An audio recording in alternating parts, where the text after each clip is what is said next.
Hello guys, दर्शन नमस्ते सबैजनालाई new ब्लगमा।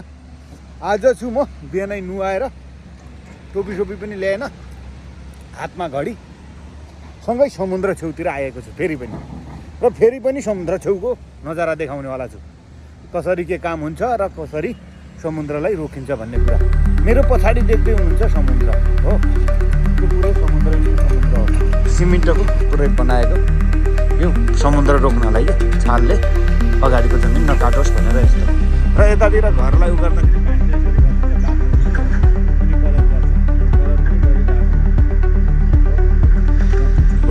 माथि यसरी बाँधेर कलर गर्छ र यसरी पुरै यो जति समुद्र हो त्यति छेउ। र म आज समुद्र छेउमा आएछु। विशेष गरी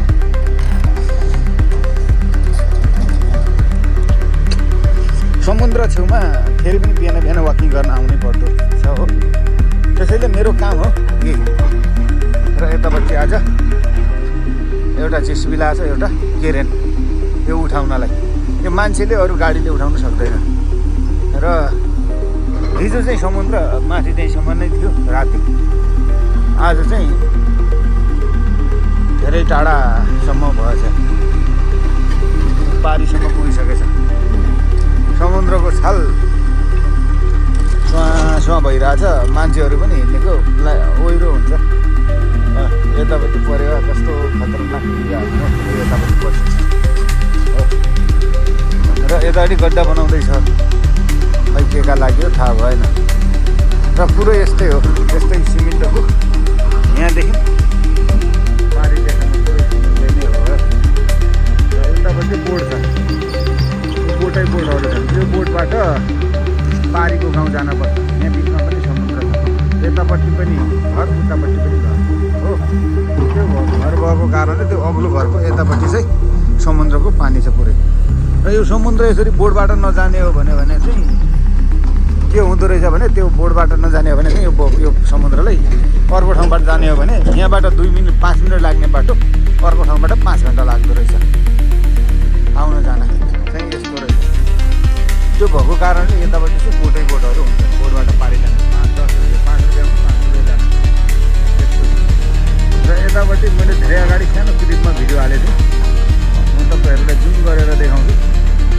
यो सबै भाडा जस्तो देखिन्छ। यो सबै बोटको यताउतापट्टि यो सबै माछा सुकाउने ठाउँ हो। पुरो यहाँदेखि यहाँसम्म यो सबै माछा सुकाउने ठाउँ हो। यो पुरै माछा सुकाएको सुक्खा माछा हो। त्यो भएको कारणले गर्दा यहाँ चाहिँ माछाको बेन्चेस धेरै हुन्छ। माछा यहीँ पाउँदैन नि यो समुद्र। यहाँबाट ती 5 देखि 6 किलोमिटर जान्छन् यो पुलिएर, काहीँ 20 किलोमिटर, काहीँ 3 दिन 4 दिन लगाएर जान्छन् माछा मार्न। त्यस्तो हुन्छ क्या। र 5-6 किलोमिटर गएपछि बल्ल माछा मार्न सफल हुन्छन् यिनीहरू चाहिँ। माछा मार्नु त्यति टाढा जान्छन्, 20 किलोमिटर हो। म चाहिँ चप्पल खोलेर ढङ्गा पाउँ हिँड्दैछु, किनभने चप्पल लगायो भने पछाडिबाट पानी छ्यात्ता गर्छ क्या, फोहोर पानी। र गङ्गाजीको पनि दर्शन गर्नु सबैजना। यहाँ भनेको तपाईँहरूलाई बिचमा झन्डा फरफराइरहेको देखाउनेवाला छ। के भन्दा उता चाहिँ धेरै गहिरो छ पानी, तानेर छ। यहाँनिर देखिरहेको थियो गर्दा यहाँनिर चाहिँ झन्डा फरफराइरहेको छ, फेर भइरहेको छ, कालो हो। यो हो झन्डा समुद्रमाथिको। किनकि त्यहाँभन्दा उता चाहिँ धेरै गहिरो छ, त्यहाँसम्म चाहिँ गहिरो छैन भन्ने रहेछ। अहिले चाहिँ समुद्र बिस्तारै बढ्दैछ, पानी चाहिँ बिस्तारै बढ्दैछ। राति हुँदो उता जाँदो रहेछ भने दिउँसो हुँदो बढिरहेको। र तपाईँहरू यतापट्टि देख्दै हुनुहुन्छ पुरै डोजर लगाएको। यहाँनिर चाहिँ केही छ, केही न केही त बनाइरहेछ हो। र यस्तो छ। हामी चाहिँ म चाहिँ जहिले आउँछु समुद्रको किनारातिर हो, जहिले आएको हुन्छु। पछाडिपट्टि कपडा पनि थियो, त्यो भएको कारणले खतरा छाल बनेर आउँदैछ हो। जान सकिन्छ आफ्नो नदीसम्म। त्यस्तो छ। 2 जना धेरै टाढाबाट माछा मार्नेवाला नै हुन्छ होला।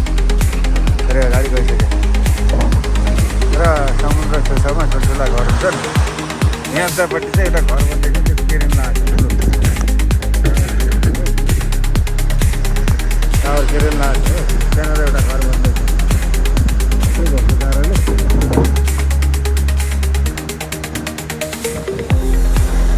ठुला ठुला समुद्र छन् फुली भेटिँदैन मूलको पानी प्यासको तिर्खा कहिल्यै मेटिँदैन भने जस्तै हो क्या ठुला ठुला समुद्र छन् सहरतिर क्या हाम्रो गाउँठाउँका जस्तो चिसो हावा चिसो पानी न्यानो हावा पाउँदैन अक्सिजन यतातिर अक्सिजन पनि लिनलाई किन्नुपर्छ र पानी चिसो र मिठो पाउन त फ्रिज नै हो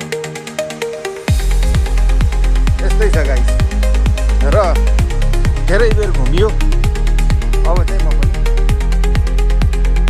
भिडियोबाट छुट्टिने मेरो भिडियो के कस्तो लाग्छ लाइक कमेन्ट सब्सक्राइब गर्दै गरौँ बाँकी यस्ता भिडियो अवश्य नै आउनेवाला छन् र मेरो हातको घडी के कस्तो छ त्यो पनि कमेन्ट गर्नु होला र समुद्र बिस्तारै बढ्दैछ म समुद्र छेउछाउमा पुगिसकेछु हो र मेरो भिडियो के कस्तो लाग्छ लाइक कमेन्ट सब्सक्राइब गरौँ बिहानी बखको न्यानो न्यानो धुपसँगै आज फेरि भ्लग बनाउन आएको थिएँ बाई गाइस